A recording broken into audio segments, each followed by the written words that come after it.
Isang araw lang matapos ang halalan, tinanggap na ng ilang kandidato ang naging resulta ng eleksyon.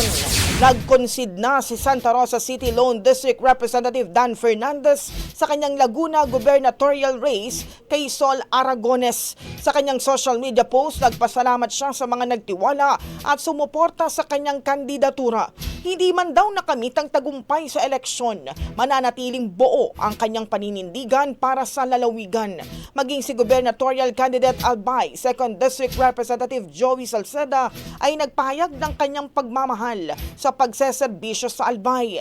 Pagmantila hindi rin umayon sa kanyang resulta ng pagkandidato, tiniyak niyang mananatili ang kanyang unyielding, unwavering at unending commitment sa pagseserbisyo.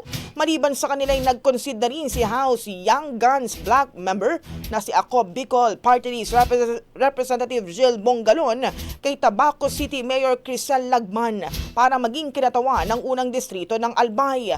Ang alkaldeng tumalo kay Bongalon ay anak ni late Albay 1st District Representative Edsel Lagman. Ayon kay Bongalon, bagaman natalo sila sa botohan, hindi naman nawala ang kanilang boses, values at vision para sa magandang kinabukasan ng bansa. Ang bahaging ito ay hatid sa atin ng Yummyvit ES2 Oral Drops. Simulang tuparin ang pangarap ng iyong anak. And stunting now,